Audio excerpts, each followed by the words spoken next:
kids had a great practice yesterday for a Monday. Worked extremely well, a little bit more than we usually do for a Monday, and then came out, had a great full pad practice today and got after it, really concentrating on not as much scheme work but really fundamentals and techniques and things that we need to improve individually.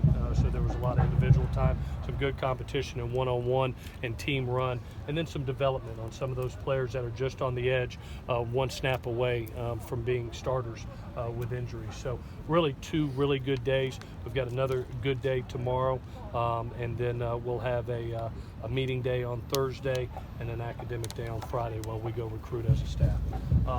With that, I'll take any questions that you have. On Monday, because we're not here, we're not too familiar, what exactly does it look like for you guys? Similar to what you saw today, we were able to get a lot of individual work in, both special teams and positionally, as well as we've been game planning Colorado as a staff. So we introduced first and second down runs yesterday as well as today. Sorry y'all weren't here. Y'all are more than welcome if you want to. Is it like shirts and shorts? Is it more like shirts and shorts because it's Monday? It was helmets and spiders. Oh, okay. Helmets and spiders. So we were full board. I mean, we were full speed. And yeah. Kids had a nice job. Did a nice job with it. Last year, obviously, you had 12 games and then the bye. When do you prefer the bye as coach? It's a good spot right now. I think especially when you have, you lost a Porter in the game, you lost a Blake in the game, a John Houston in the game, a Chuma in the game. A little rest for the quarterback, arm-wise. Get some bumps and bruises with everybody right now. So this is a good time. Plus, it's a big game for us. I think this next game kind of decides who's going to be in first place in the South coming up. And so it's a Pac-12 South game that's big. So to have the extra week for game planning and preparation is huge. Are any of those injuries going to be doubtful for next week? I'll have to let you know next week, Adam. I don't think so. You never know with ankles, and Malik and Porter have one, so they're looking better today, but I'll be able to tell you more probably next Monday or Tuesday. John Houston with the head and neck? John was just a neck injury that produced stingers, okay. Medically we usually give rest with that and evaluate after a week. So we're going to hold him out this week, come back on Monday and evaluate where he's at. Isaac Taylor-Stewart had a boot on his foot. Yeah, he had an ankle injury, a high ankle, low ankle. That's pretty severe, so I believe he's going to be out multiple weeks. At this point, do you figure you're going to redshirt him? I don't have a crystal ball. If it's all of a sudden it's a 6-week injury, ask me then. But with ankles, you never know. He could be back in 2 weeks, 3 weeks, but it's a pretty severe one, so we'll see what's happening. In what ways do you think that the bye week will help JT Daniels' adjustment in terms of getting that extra rest as he adjusts to the collegiate level? Yeah, anytime that you're coming from the high school to the college level and you're dealing with, strength and conditioning, you're dealing with game planning, you're dealing with meetings, practice, academics, study hall. I mean, it's a daylight till dark job. And to be able to have this bye week now about game 5, like I told the guys, we won 8 games in a row after this. That's our anticipation, is playing 8 straight. So to have one right here, get over some bumps and bruises, allow him to catch his breath, to learn from the first 5 games, and to get a little freshness for him too, I think is advantageous. JT, how do you balance kind of resting the arm with still trying to maybe work out timing with some of the receivers? We're going to do routes on air tomorrow with him, so you'll be able to see. So we're going to throw him tomorrow. I just wanted to take 2 days off the arm. It's been a long training camp, as well as a lot of throws the first 5 weeks. And with any great quarterback or pitcher, at some point in time you got to rest him. And we did that with Sam on occasion too during the season. And usually it was 2 or 3 times during the season. You'll take some days off. This is a perfect time. We didn't get that last year. We did the same thing with Sam on occasion on some Mondays. Hey, don't want you to throw. You want to take that day off. We decided 2 days. He, as you can see, worked a ton of footwork today, a ton of run game with the running backs, and a lot of core and footwork for him. He'll be back throwing tomorrow RVA, so you'll be able to see where it's at. On the raw, What's his story?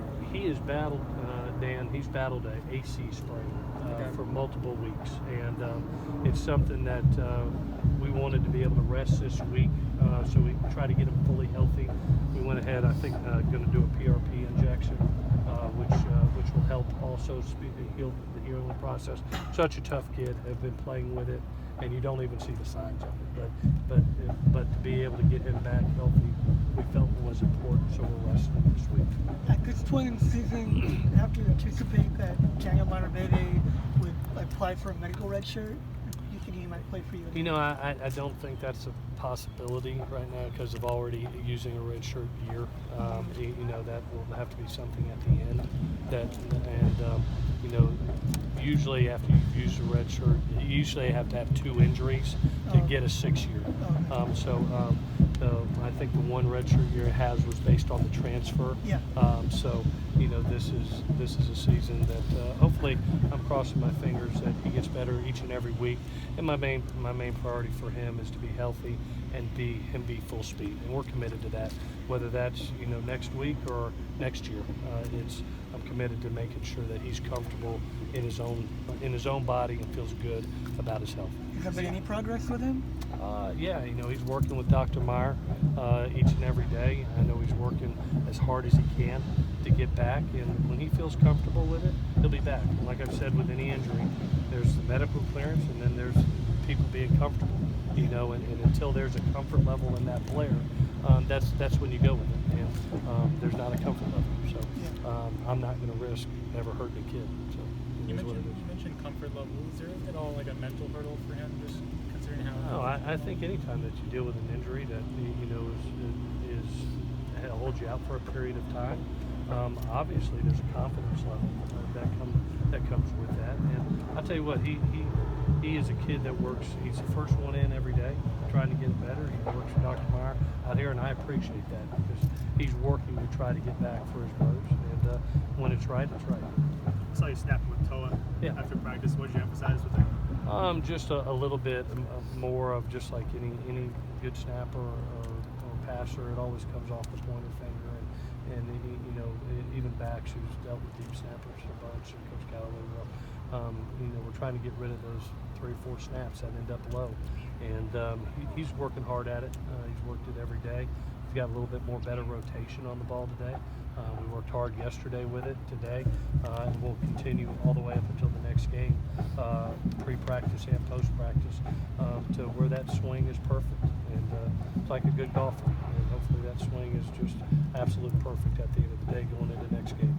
How do you guys work on the discipline issues, the penalties, getting lined up, having 11 men on the field?